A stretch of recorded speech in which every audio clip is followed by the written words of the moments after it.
Hello, everybody, and welcome back to another episode of the Cinema Wave podcast. I am back to talk about Star Wars: The Acolyte once again with my wonderful Star Wars correspondent and co-host, Mark Jacobino. Mark, Hey, how are you? Darian. Hey, I am I'm Darian okay. Scalamoni. I am Darian Scalamoni, and we are going to dive into the third episode of this show that dropped on Tuesday. We're recording this episode on Thursday at the time of recording, and yeah, it's it's gonna be an episode. It's gonna be an episode. There's things to talk about. I know that a lot of people are talking. I think more people are talking about the show than I kind of anticipated. It got. I was surprised because we talked about this in the premiere episode that we did on the channel. That so much of there was so much unknown with this show because it takes place in an era that people aren't completely familiar with, and there's a lot of unknowns in terms of like there's no characters that people had known previously. So I was like, are there going to be enough people watching the show to kind of keep it going? And the Disney Plus numbers came out, and they were actually higher than a lot of people had thought. I think it did better premiere wise than Ahsoka did. Mm-hmm. So that's a blessing and a curse, right? Because it's like on one side, people are probably anticipating and excited for something that feels different within Star Wars. But it's a curse because you have more eyeballs if you're not completely hitting it out of the park, so to speak. And this episode didn't do that necessarily. No, I think what drove the early watches was like half the people were watching it to hate it or to criticize it because there was so much controversy around the show, and the other half were, like you said, people excited to see a new era, new characters, something that I'm tuning in for. Like, I want to see new stuff outside of the Skywalker saga. But as you said, episode 3, this was not good. This was just a bad episode of Star Wars. I know a lot of people had the early screeners and they were saying that this was a really good episode, or they were saying it was going to break Star Wars canon. And I think the biggest thing that this episode messed up was just that it wasn't a well-made episode of TV. The writing was clunky, the pacing was bad, the mystery of it is, just very vague and intentionally. It's not vague in the sense of like, oh, I want to find out more. It's vague in the sense of I don't know what I just watched. I don't know what's happening, and I just want to know more because this is not making any sense. Yeah, I think it's weird because there are certain moments that definitely I feel the same way you're feeling in terms of like it's very vague. You're not getting a lot of information out of it. But then there's other things that it feels like basically they're giving you the breadcrumbs leading you to like, oh, I can see this happening exactly this way. And if it does happen that way, then it's like, well, if I was able to predict this in episode 3, Right. then there's no reason for me to continue the show. What is the payoff, so to speak?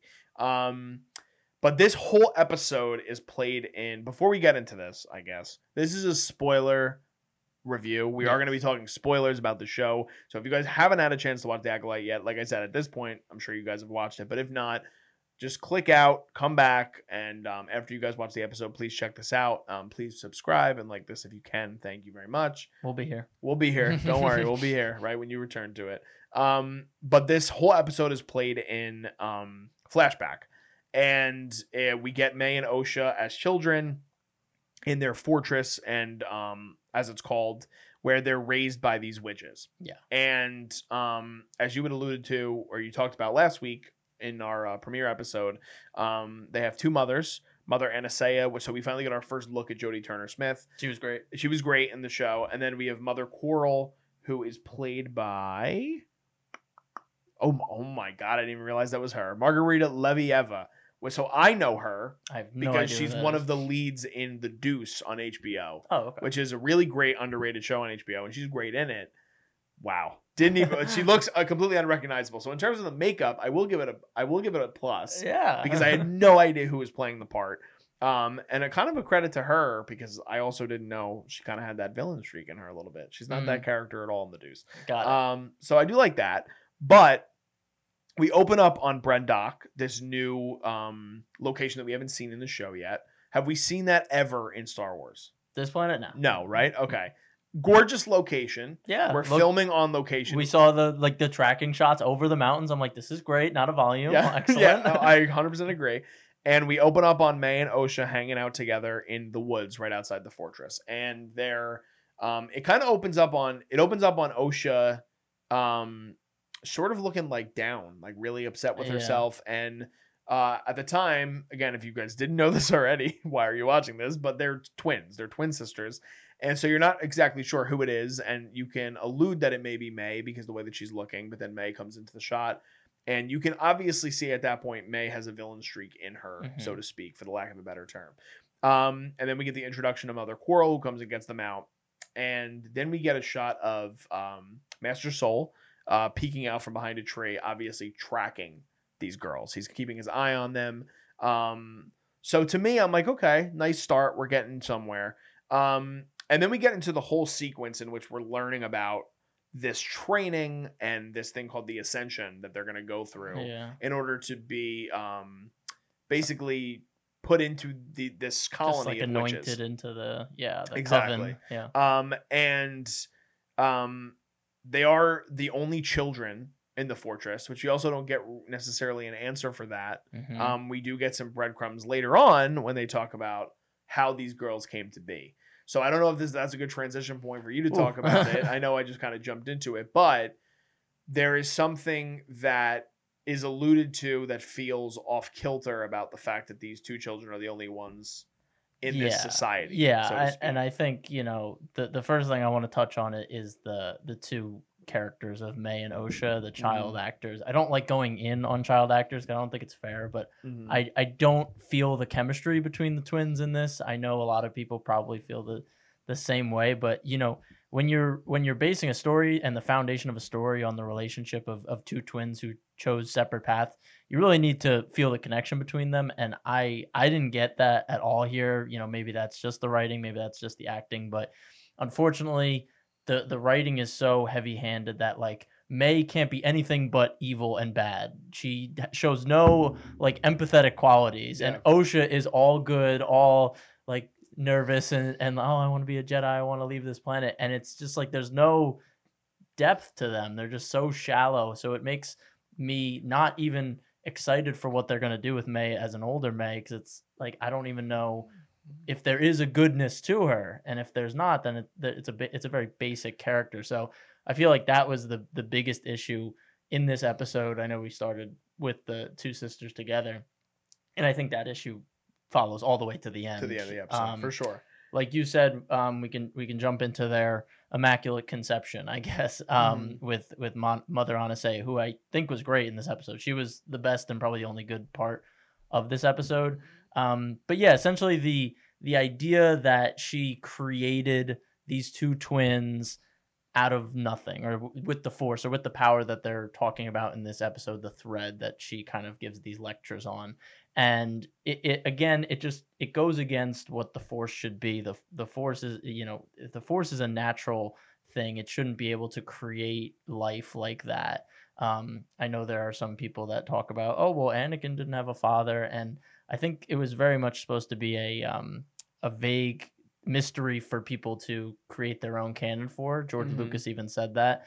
So we don't know what the end goal of this is. We don't know if she's saying one thing, but really she did something else. But the other mother, that the actress that you love, she's convinced that it was divine intervention. It wasn't anything else. So maybe that's Mother Aniseya's kind of plot, that she has this whole coven thinking one thing when it's really another thing. The fact that there is no kids, I think that shows maybe the darker side of this coven, that they've done this before with children to either bring them into the coven or create warriors out of the kids to lead the coven, something along those lines. And the other kids have failed, and now they're very excited about these two twins. And I think that's probably why the Jedi caught wind of them. That's why they're looking at them. Maybe they've done something on another planet that was much worse, and now the Jedi are like, we have to stop this before they do it to another set of kids, which I think is the thing that they're trying to infer with the Jedi. And there is big conflict even with, like you were talking about, the Immaculate Conception, because when the conflict happens, when the big central idea of what this episode is the yin and the yang of the two twins, which you talked about a little bit, and I do agree. It's like I was praising Amandla in the first two episodes for doing such a great job of kind of blending humanistic traits into both characters and doing a really great job, because it's very hard to play two characters. These are two different actresses, I'm pretty sure, by the way. Yes. I don't think, Definitely, they're definitely different actresses. And Amandla does such a great job of kind of carrying that within the first 2 weeks, or the first 2 episodes rather. But so much here is based on the yin and the yang of all of what Star Wars is, so to speak, right? So you have the Jedi are good versus the Jedi are bad. That's one perspective versus the other perspective of the two young girls. Osha believes that she wants to be a Jedi, and May thinks that the Jedi are bad. You have both Mother Aniseya and Mother Koril fighting about what the path should be for Osha. And Mother Aniseya says, well, I created them. And Mother Koril goes, well, I carried them. So there's always conflict throughout this episode and conflicting ideas. And there's not a lot of depth to that idea. It's kind of simplistic storytelling. Yeah. And that's where I want to go back to what you talked about in terms of the writing. I'm worried because I think one of the things we both at least enjoyed somewhat in the first 2 weeks is there were really strong ideas, maybe not completely executed the way that we particularly wanted, but in terms of the setup, they were doing a good job of kind of getting us somewhere. Yeah. This whole episode is in flashback where we should be getting a lot more exposition, and maybe we do, but it's not necessarily the exposition we want or we care about. Right. And I don't know, like part of it I think is writing and part of it could be the acting. I don't know. I do agree. I think Jodie Turner-Smith does a really great job as Mother Aniseya in this, especially with not having so much necessarily to work off of. I don't think that there's a lot in the writing that gives her a platform to sort of succeed. But what did you think about the conflicting ideas between the two mothers? And do you have maybe a theory on that, or where you think that whole idea comes from? Because people are theorizing online, because we do have, and I forget the character's name if you remember, the Sith leader that we've seen a glimpse of. Oh yeah, he doesn't have a name. We don't have a name yet, right? Okay, so people are speculating, obviously, who that character might be, and it could be somebody we haven't even met yet. Right. Some people are thinking it could be Manny Jacinto's character. Yeah. Some people think it could be Mother Koril. What do you think about that theory? Is it something that you would like or you would dislike? I think it's like she's dead. Technically, we never see her. Okay. Dead. All right. Well, so, see just the whole Coven. Yes. Dead, but maybe we didn't see her. Yes, and because the other thing is too, playing off of that idea. Not to say you're wrong, but playing off that idea, so much of the foundation of what that episode starts as is Osha thinks May's dead and May thinks Osha's dead. Yeah. So they're trying to, and that's where it gets to a weird point with this show, because it's like, are they trying to swerve us? Right. But at the same time, they're very much laying it out, and it's like, is that because they think some viewers are too dumb to figure it out? You know what I mean? Like, I don't know. And it's also just like conflicting because May literally falls like to her death in this episode, and she's like, "Oh no, I saw you die, Osha." I'm like, I don't really know what perspective as you're falling you could say no, you're dying. It just felt like weird. Well, even the way, so that whole sequence where May is lighting the room on fire, and the stone, the stone room. But then the next shot we get is all the witches dead. Yeah, very weird. We never see it. Right. It's nothing like that. And I do think the one interesting idea, and I think of this, especially because you were just bringing up how May has one perspective and Osha has another perspective. It is interesting how at the end of the episode, we see May back in that woods. Right. That's where she is. Yes. Yeah. But part of me is like, are they going to try to do multiverse here? No. I'm not, listen, I'm not trying to, I'm saying that there's something like, there's this weird aspect of it where it feels like they're mirroring each other's lives, but there's no, that's the mystery of it. I don't know. Yeah. Like, I don't know where we go with this. That's like what you talked about. They're so vague in terms of what they're actually revealing. And then what they are actually revealing is not really quality. Yeah. So I don't know. Yeah. I don't mean to cut you off. No, you're good. They were trying to make that end scene like May starts the fire and then something blows up and we're supposed to believe, oh, May's fire caused that, but I think it's very obvious that May's fire didn't cause that, and the Jedi are simply using that as an excuse because they messed up to some degree, because they're all, they all feel very guilty about what happened. I'm assuming that something happened where the Jedi were coming to take Osha. The Coven had decided not to allow that to happen. There was some sort of quarrel, and it ended up blowing up the thing that killed all the witches. And that's really what happened. And May just got kind of scapegoated, like, oh, she started the fire, Osha, that's what killed your family and all that. So you think the Jedi killed the witches? I think they did something that maybe unintentionally caused that explosion that killed the witches, and that's why they're all feeling so guilty. I don't know if they'll make the Jedi overtly bad, but I think they'll try and make it in the perspective of the Jedi messed up very badly, and it caused the death of all these people, even though that wasn't their intention. What do you how do you explain then the shot where we get all of the witches just laying down before the explosion even happens, where it looks like they're all dead?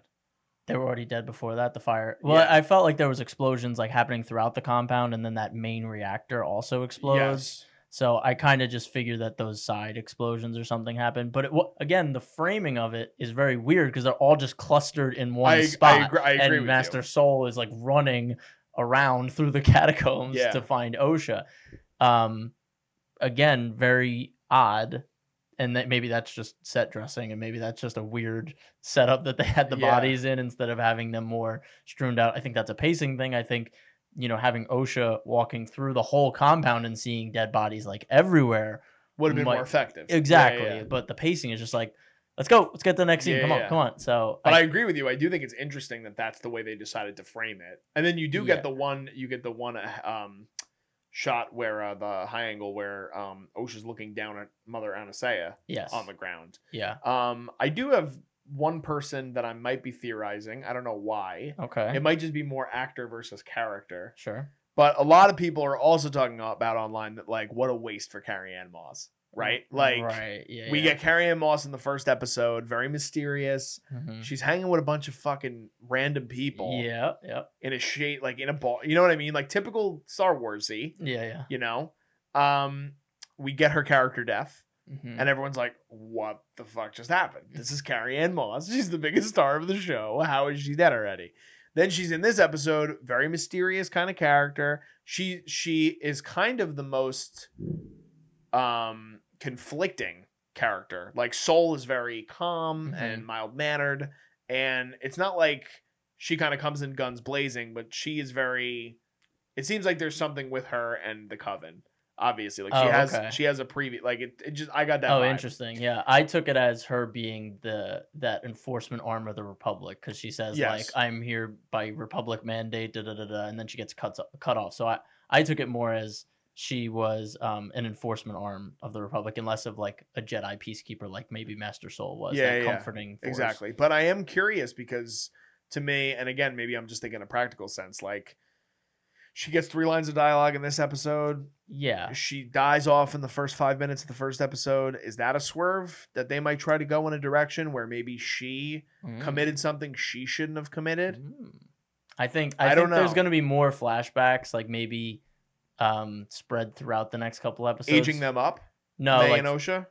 No, like flashbacks to that night of that incident from different perspectives. Like I know Leslie Headland said that Rashomon was a very big inspiration. The Kurosawa movie with the incident where everyone sees it from a different angle. We don't know what the actual truth is. So I think we might go back and that'll explain why Carrie-Anne Moss is still in the show. Yeah. And they'll go back and we'll see like what she was doing at this time while Master Soul's running around this way. Where was she? What was Torben and the Wookiee Jedi doing? We see that Mother Aniseya has that ability to kind of take over someone. She does it to Master Torben. He was just a Padawan at the time. She does kind of get his eyes to roll back. And so maybe she's able to take control of a Jedi, and they take that as a threat. Was it Aniseya or was it Koril that did that? I think Mother Aniseya did was that. Was it Aniseya? Yeah, because they didn't show Mother Koril doing any use of the thread. It was only Aniseya who was using it. So I think it was implying her. So yeah, I don't know. I mean, yeah, I guess it would be cool if Carrie-Anne Moss has this maybe like mystique darker side kind of behind her, darker mystique, yeah. But I do think, regardless of us theorizing, the big takeaway is that even if this show has let's say it has a great payoff. Sure. Yeah, exactly. Let's say it has a great payoff.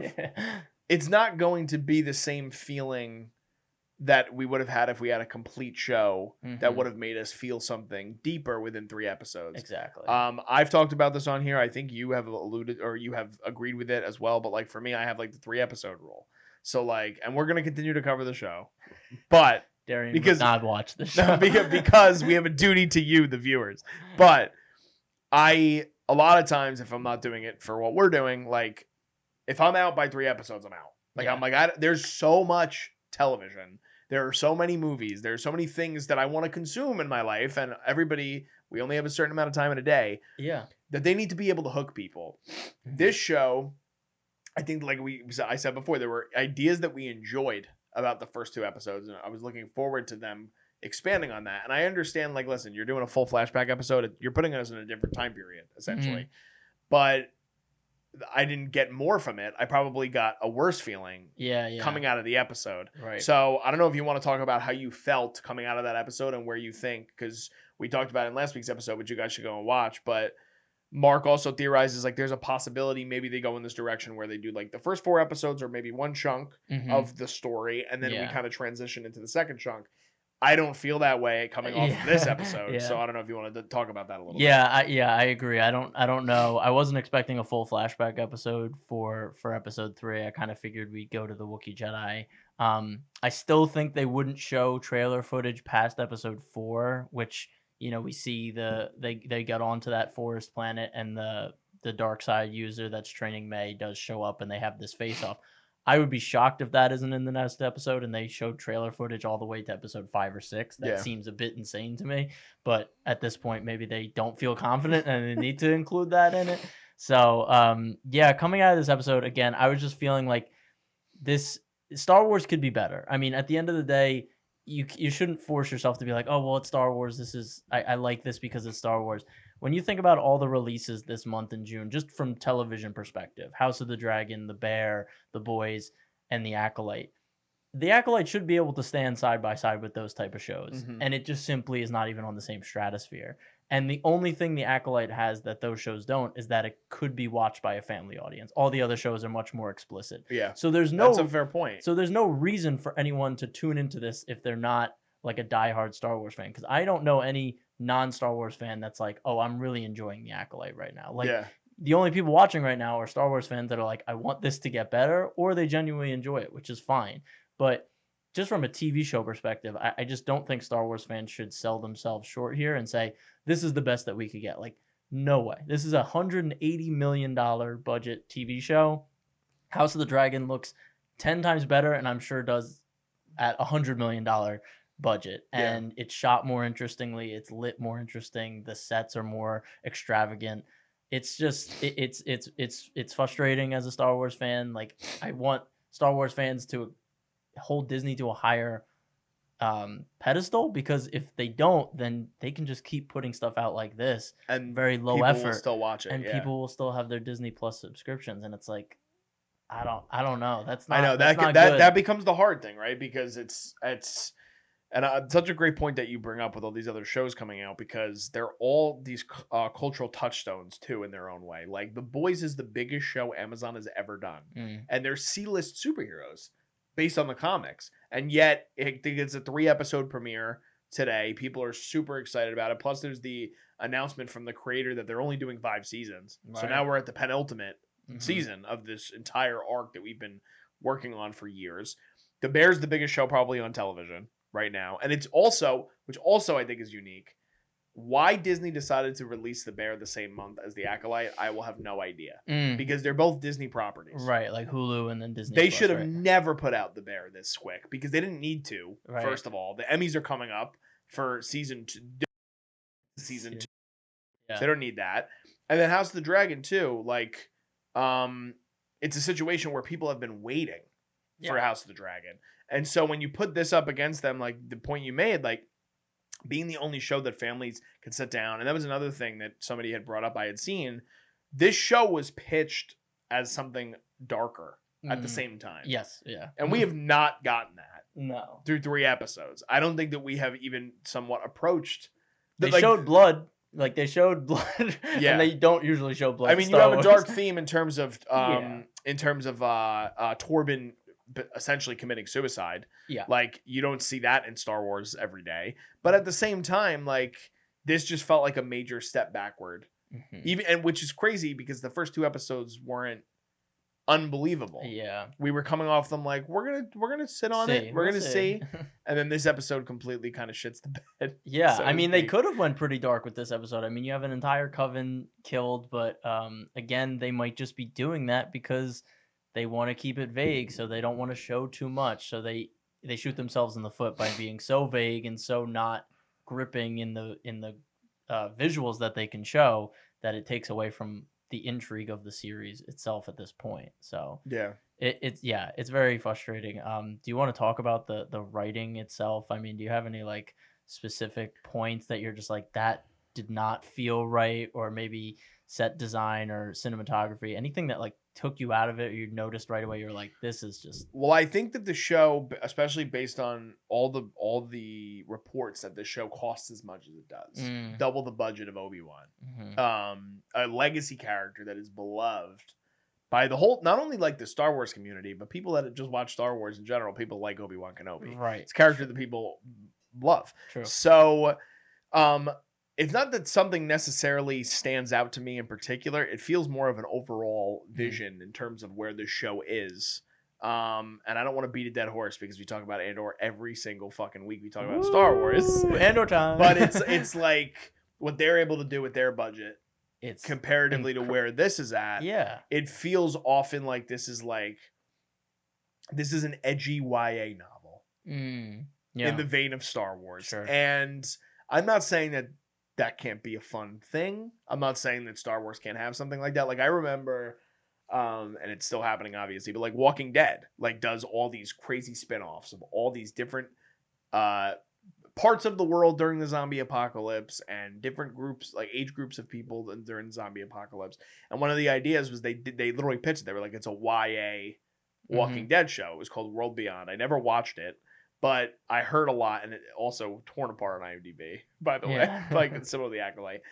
But there's an audience for that, but that you're not going to grip the Walking Dead fans necessarily from something like that. So the problem is Star Wars is, I don't want to say Star Wars is on life support, because I don't think that's true, but I do think they're in a very bad state it's right not now. Good. It's definitely because the things that they've been putting out recently, like if they didn't have Andor in between, I think. Oh my god! I think, and here's the unique thing, right?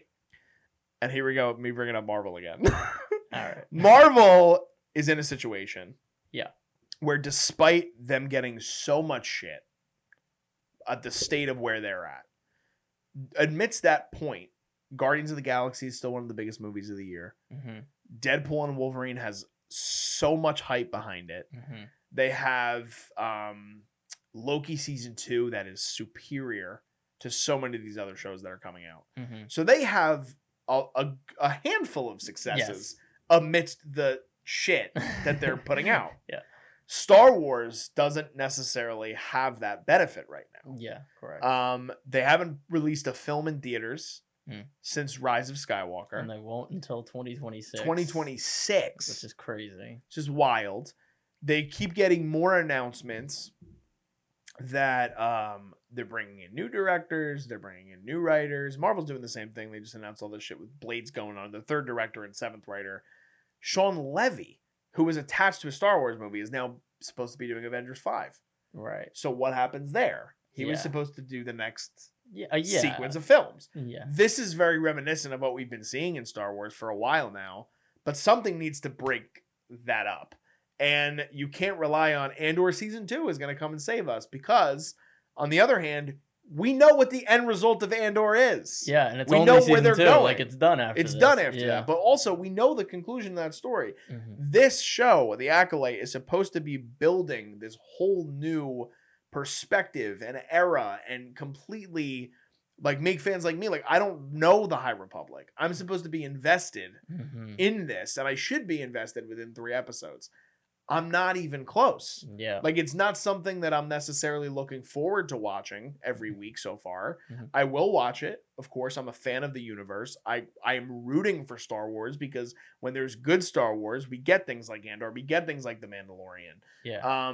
But that's not what's happening right now. All right. So, and I like I said, we're beating a dead horse. We've done this 3 shows now, right? Like we did this. Well, no, we didn't cover. Did we cover Obi-Wan on here? No. No, we didn't. I'm wearing an Obi-Wan shirt because I thought this week's episode was bad, and this is my bad Star Wars shirt. So just for reference. For reference, I'm not shitting on the Acolyte, but also saying Obi-Wan was just this peak of television. And he's doing the yin and yang with the episode 3 hat. Yeah, and then Exactly. I have the episode 3 hat, which is incredible. Yes, but so like we've done this song and dance before. Like we loved Andor and Ahsoka. There were moments where we were like, this is pretty cool. Kind of get. And then there were moments where like, why did they do that? I know. Like I don't understand why they decided to go that route.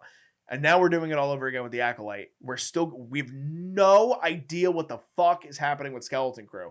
And the show has been shot for 2 years. And I mean, this show makes me even less confident in Skeleton Crew. And I still don't believe Skeleton Crew is an actual show. It was never. I don't even think it's real. I think Jude Law just took that picture in a back alley, and that's what they showed at Star Wars so Celebration. Funny. I don't even think that's real. So now with this show, I'm like, there's no way that I'm gonna be like confident in that show when it drops.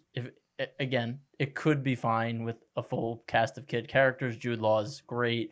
Maybe it comes together. But for me, this has kind of solidified that the live action Star Wars TV experiment that they've kind of been running is a failure. And now we're at a show that is brand new and is supposed to breathe life into Star Wars and live action TV, and it's not. It's doing the opposite. It's making more fans less confident in Star Wars TV. So it's just at a really scary point. And there is a part of me, I'm always rooting for Star Wars, obviously. I love Star Wars. But there is a part of me that does want Disney to kind of learn the lesson and say, maybe we should rethink this. Maybe we should say, let's just focus all our resources on one really solid animated TV show, one really solid just movie. I mean, I don't even know if they can really be confident. Like, I can really be confident in them to put out more good seasons of live action TV other than Andor, because, even Mando went downhill in season 3. So even like a tentpole franchise in Star Wars like that went downhill. So who's to say any of the other ones will bring it back? Well, that's what worries me about like the creative hierarchy of what Star Wars is, right? Because I remember us having the conversation during Ahsoka about Filoni and how I feel like majority of Star Wars fans like Filoni, but they are aware of what his weaknesses are. Yes. Right. Yep. Favreau would have been the ideal person, being such a fan of the genre, doing it kind of side by side with Filoni, and they didn't necessarily go that direction. I don't know if that was because Favreau wanted to. Well, I wouldn't be surprised. Favreau was such a wide-ranging director. He maybe didn't want to be completely bogged down, like James Gunn with DC. Like it's still different, it is different. But the thing that worries me with that too is like you can't be so reliant on just Filoni to solve the problems. Oh no. And Filoni has we talked about this. Like he has I've never heard him talk about Andor. I don't know if that means he likes it, he dislikes it, but it's very different than the Star Wars that Filoni makes. And that doesn't exist if Filoni kind of has his quote-unquote hands on it. This show, who knows if it would have benefited or been something entirely different if Filoni had his hands on it, because I don't think that he did. Yeah. And now he came in this new, the announcement was that he became the president or whatever it was of Lucasfilm. I think that was creative director yeah. of Lucasfilm. And I think it starts with Mandalorian and Grogu, but then at that point it's like, well, then why are we doing Acolyte? Why are we because they feel they need to fill this gap. The Disney Plus subscriptions, yeah. It's not a great place to be in creatively versus the business side of it. And I agree with you. I think it's holding things back. Like it's weird because too, and when I saw the episode end and I came up that directed by Kogonada, who's like this very unique, quiet sort of indie filmmaker, I was like, there's no stamp of Kogonada on this show whatsoever. Right? Yeah. And then the only thing that has me excited a little bit more about Skeleton Crew versus this, if it exists, is that the Daniels are doing an episode. And it's like, yeah, the Daniels did something completely revolutionary with Everything Everywhere All at Once. Mhm. So, but again, how much of their stamp will they have on Star Wars? I think with Favreau's sort of vision with Mandalorian, he welcomed these people in to have their own stamp on it, and it worked effectively. Like Taika's episodes and Rick Famuyiwa's episodes and Bryce Dallas Howard's episodes, and then Filoni and Favreau. We're not seeing that here. And this is one showrunner. This is Leslie Headland. So it scares me that story-wise, and again, I haven't watched Russian Doll. I don't think I've ever seen anything Leslie's ever done before. And I'm not shitting on Leslie Headland. It's just, it's upsetting, and it's deflating to constantly do this with Star Wars. Yes. It's deflating as somebody who's not even completely attached to the universe and the world, such as you, to constantly return to this and want something. And I think it's even harder because it's like, we had it.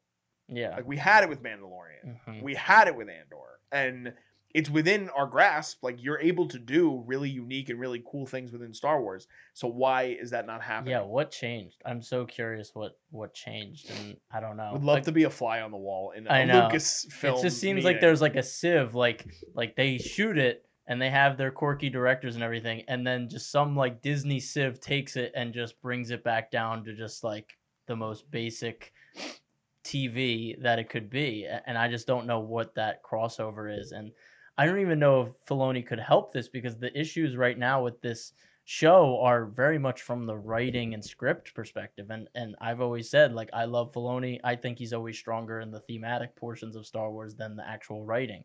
He can have really brilliant episodes and really brilliant ideas and dialogue, but I think at the end of the day, he's a strong storyteller because he understands the themes of Star Wars, just like George Lucas. George Lucas is not the best writer in the world. We know that. But his themes and his world building are so impactful and so well thought out that that's what makes him a visionary. And I think just Star Wars needs to get back to that, because I think right now it's trying to rely on just being easy candy to just consume. And there's no like deep themes that are really getting established. So when you have deep themes, you can really excuse some of the like clunky writing, because the themes are still like, oh, this is like, it's still giving me life. It's still giving me something to hold on to. But these recent shows, it's just like, I don't like, there's nothing to grasp at here. Yeah. It's just very shallow end kind of stuff. I don't know, man. They're in a weird spot. Yeah, it's scary. It is. It's definitely freaky. Is there anything else you were thinking about in terms of the episode, things you wanted to cover? No, I think that's pretty much it. I think we kind of hit on all the things that I wanted to talk about. I hope that, and maybe it's a misplaced hope, but I hope that it could save itself with a really interesting twist and well thought out twist, and maybe that's where all the guns and the power went, was to the twist at episode 6 or 7, and the beginning is just the weak part of the story. But I don't think that's the case. I just don't. Yeah. I don't think the writing is just going to suddenly become Evolve really and great. be something great. I agree. I think we'll be here every week talking about it. We'll be talking about it. Like, I agree with everything Mark said. I don't want to say I have hope. I'm hoping that this show can kind of turn around on itself. I know that the screeners went out for episodes 1 through 4, so there are people that have seen the next episode, and I haven't heard anything like unbelievably positive. I haven't heard anything positively like unbelievably negative. But we're just hanging on. Yeah. We're hanging on. Like you said, we're grasping at straws right now. Hopefully we start to get some more interesting things happening within the show, within the Star Wars universe going forward, because when Star Wars is great, then the world is great. Like, it's great. It is. But I want to push it over to Mark really quick to plug his channels and what he's Sure. doing, and then we'll just sign off. So yeah, no, thank you. So you can find me over on Instagram at @star_wars_mark of balance. I host my own Star Wars podcast. Over there, I go a bit more in depth than what me and Darian do here. I think we're a little bit more casual here with Star Wars, and over on my channel, I go a bit deeper, but I still want to invite all the casual fans who are also watching Star Wars. I think I keep it pretty digestible for you guys as well. So definitely go check it out. Go support. Really appreciate it. I'm sure I talk about some form of Star Wars that you like, whether it's books, video games, TV, movie, all of it. So Yeah, Thank you. absolutely. And I, as someone who considers himself a casual Star Wars fan, I'm a huge fan of your podcast. Oh. And I do know that the hardcore fans would definitely get a lot out of some of the things that you talk about and discuss that we're not able to do here because I lack the knowledge that you have in that. It So would be like a lecture instead of just a conversation. yes, exactly. Yeah. But yeah, so always appreciate having Mark on here. We will continue to cover the Acolyte all the way through the 8-episode first season, whether it's the first season or the miniseries. We're not sure exactly what it is even yet, but we will continue to cover it. We'll have another episode next week for you guys. We record on Thursdays, so please bear with us when the episodes come out. But if you guys can follow us, also we are at Cinema Wave Media and at _Culture Wave Media on Instagram, as well as at Cinema Wave Media on TikTok and Threads, and Culture Wave on Facebook. Lots of other stuff, especially the 3 shows that Mark discussed before. We are going to start covering them. We have House of the Dragon coming, The Boys, The Bear, all this month, plus movie reviews for Inside Out 2, The Bike Riders, Kinds of Kindness, A Quiet Place. So it's a big month for movies and television. We look forward to serving you guys and getting to cover all that stuff on the podcast as well. Just signing off, I am Darian Scalamoni. I'm Mark Jacobino. And we'll see you guys next time. This is The Culture.